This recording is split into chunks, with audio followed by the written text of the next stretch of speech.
नमस्कार साथियों, आप भी क्लास 10 के छात्र हैं और 2026 में आपका मैट्रिक बोर्ड परीक्षा का एग्जाम होने वाला है। तो ये वीडियो आप लोगों के लिए बहुत ही इंपॉर्टेंट है, क्योंकि इस वीडियो में हम लोग 2026 के लिए बायोलॉजी का बायोलॉजी यानी जीव विज्ञान का एकदम इंपॉर्टेंट ऑब्जेक्टिव क्वेश्चन लेकर आए हैं, जो कि 100% आपके एग्जाम में यहाँ से प्रश्न पूछे जाएंगे। लगभग यहाँ से 5 से 10 ऐसे प्रश्न हैं जो कि 100% रहेंगे। और देखिए, वो बहुत सारे बच्चे मेहनत करते हैं लेकिन वो अच्छे मार्क्स नहीं ले पाते हैं, क्योंकि उनका जो एक ही वजह है कि वो गलत क्वेश्चन को रिवीजन करते हैं। जो क्वेश्चन आने वाला रहता है उसको रिवीजन ही नहीं करते हैं। इसलिए आज का क्लास बहुत ही इंपॉर्टेंट है, इसमें वही बताएंगे जो आपके एग्जाम में पूछने वाला है। तो वीडियो को बिल्कुल लास्ट तक देखिएगा और बिल्कुल स्किप मत करिएगा। चलिए, पहला क्वेश्चन देखिए और इसका आंसर देंगे। करें, मनुष्य में प्रमुख उत्सर्जी अंग है। तो मनुष्य में प्रमुख उत्सर्जी अंग कौन है? करें, रक्त है, श्वेत ग्रंथि है कि वृक्क है कि अग्नाशय है? याद रखेंगे, उत्सर्जी अंग का बात कर रहा है तो वृक्क को लगाएंगे यानी किडनी। ऑप्शन सी आपका बिल्कुल सही हो जाएगा। अगला क्वेश्चन देखते हैं, दूसरा क्वेश्चन। करें, अमीबा अपना भोजन किसके द्वारा पकड़ता है? तो अमीबा जो होता है अपना भोजन कुटपाद के द्वारा पकड़ता है। किसके द्वारा? कुटपाद के द्वारा। ऑप्शन बी आपका बिल्कुल सही हो जाएगा। और ये सब 2026 में आने वाले क्वेश्चन है बाबू, इंपॉर्टेंट है, देखिएगा 100% ये आपके एग्जाम में लड़ेगा। और एक बात और, अभी तक जो बच्चे वीडियो को लाइक नहीं किए ना, एक बार आप लोग लाइक कर लीजिए। तो और अगर नए स्टूडेंट है बाबू तो चैनल को जरूर सब्सक्राइब कर लीजिए, क्योंकि इस चैनल पर आपको सारा क्वेश्चन जो एग्जाम में लड़ने वाला होता है सब करवा दिया जाएगा। क्वेश्चन नंबर 3 कह रहा है, निम्नांकित में से कौन मलेरिया परजीवी है? तो मलेरिया परजीवी याद रखेंगे प्लाज्मोडियम होगा। कौन हो जाएगा? प्लाज्मोडियम हो जाएगा। ऑप्शन ए आपका बिल्कुल सही हो जाएगा। नेक्स्ट क्वेश्चन देखते हैं, चौथा प्रश्न कह रहा है कि कार्बोहाइड्रेट, प्रोटीन तथा वसा के पूर्ण पाचन का स्थल निम्न में से कौन सा है? तो याद रख लेंगे, अगर कार्बोहाइड्रेट, प्रोटीन तथा वसा का जो पूर्ण पाचन बोलेगा ना, तो छोटी आंत हो जाएगा। क्या हो जाएगा?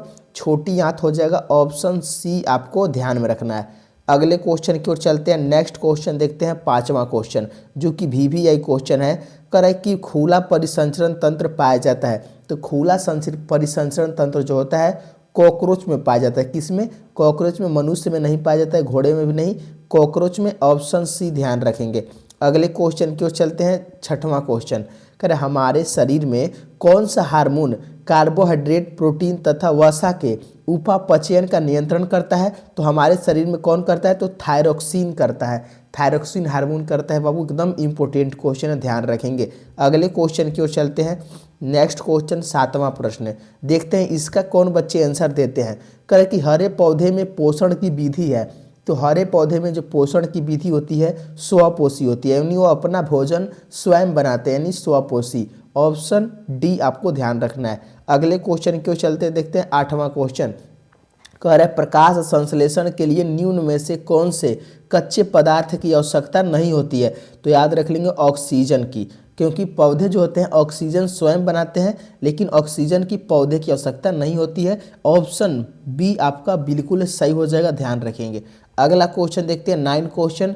कह रहा है, शरीर में सबसे छोटी रक्त वाहिनी है। तो सबसे छोटी रक्त वाहिनी जो है वायना केव है। क्या है? वायना केव। ऑप्शन डी आपको ध्यान रखना है। ये सब क्वेश्चन आपको याद कर लेना है बाबू। अगर आप लोग याद नहीं करेंगे तो एग्जाम में जरूर आपको पछताना पड़ेगा, क्योंकि यही इंपॉर्टेंट क्वेश्चन है। कह रहे, ईस्ट किस वर्ग का एक कोशिकीय जीव है? तो एक कोशिकीय जीव पूछ रहा है, तो 10 का आंसर क्या हो जाएगा? याद रख लेंगे, कवक का। ईस्ट जो होता है कवक का एक कोशिकीय जीव है। कवक बाबू जो मरे हुए जीव होते हैं ना, उसमें छोटे छोटे देखेंगे आपको, एकदम छोटे छोटे होते हैं, जो आपको दिखेंगे नहीं लेकिन उनके शरीर में खाने लगते हैं। चलिए, 11 का आंसर लगे कि दही के जमने में निम्नलिखित में कौन सी क्रिया होती है? तो दही के जमने में, आप लोग घर पर दही जमाए हैं ना, तो उसमें किण्वन की क्रिया होती है। कौन सी क्रिया?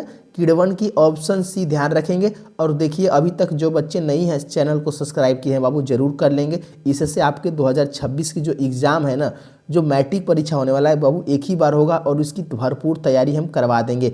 और वीडियो को लाइक करना मत भूलिएगा। 12वां के आंसर दीजिए। क्वेश्चन नंबर 12 कह रहा है कि कौन अंतःस्रावी और बाह्य स्रावी ग्रंथि जैसा कार्य नहीं करता है? तो अंतःस्रावी और बाह्य स्रावी ग्रंथि जैसा कार्य जो होता है पीयूष ग्रंथि नहीं करता है। तो ऑप्शन बी को एकदम याद कर लेंगे। अगला क्वेश्चन देखते हैं, 13 क्वेश्चन।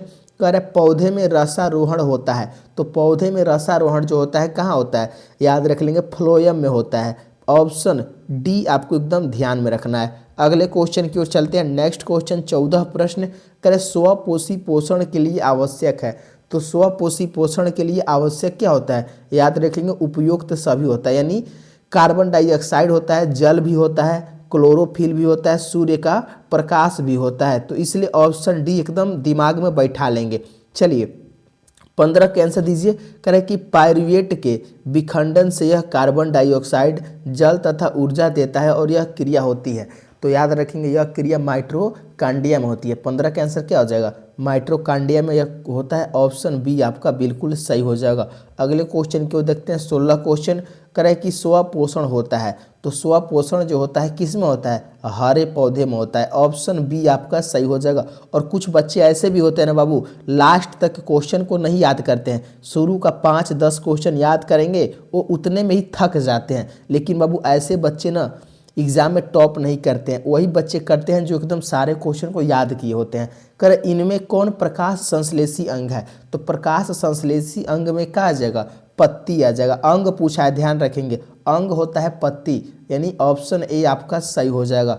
अगले क्वेश्चन की ओर देखते हैं। 18 क्वेश्चन करें कौन सी क्रिया सभी जीवों के लिए अनिवार्य है, यानी ऐसी कौन सी क्रिया है बाबू जो कि सभी जीव को होना जरूरी है। तो श्वसन, क्योंकि अगर सभी जीव सांस नहीं लेंगे ना तो मर जाएंगे, यानी जिंदा रहने के लिए सभी जीव को क्या चाहिए, श्वसन चाहिए। ऑप्शन सी आपको याद कर लेना है। अगले क्वेश्चन की ओर चलते हैं। 19 क्वेश्चन, कोशिका झिल्ली किस प्रकार की झिल्ली है, यानी जो कोशिका झिल्ली होती है बाबू वह अर्धपारगम्य होती है। कैसी, अर्धपारगम्य होती है। ऑप्शन सी आपका बिल्कुल सही हो जाएगा। नेक्स्ट क्वेश्चन देखते हैं। 20वां क्वेश्चन करें कि पादपों में पाए जाने वाले वृद्धि हार्मोन निम्न में से कौन सा है। तो पादपों में यानी पौधे में जो पाए जाने वाले वृद्धि हार्मोन होते हैं जिब्रेलिन होते हैं। कौन सा होते हैं, 20 का आंसर याद रख लेंगे, जिब्रेलिन हार्मोन होता है। ऑप्शन ए बिल्कुल सही हो जाएगा। अगले क्वेश्चन की ओर देखते हैं। 21 क्वेश्चन कह रहा है कि प्रकाश संश्लेषण के द्वारा किसकी प्राप्ति होती है। प्रकाश संश्लेषण के द्वारा 21 का आंसर याद रख लेंगे, किसकी प्राप्ति होती है। तो ऑप्शन सी हो जाएगा, ग्लूकोज की प्राप्ति होती है। ऑप्शन सी ध्यान रखेंगे। अगले क्वेश्चन की ओर देखते हैं। नेक्स्ट क्वेश्चन 22 प्रश्न कह रहा है कि वह कौन सा प्रक्रम है जिसके द्वारा शरीर में ऊर्जा का उत्पादन होता है। तो वह कौन सा प्रक्रम है जिसके द्वारा शरीर में हमें ऊर्जा मिलता है।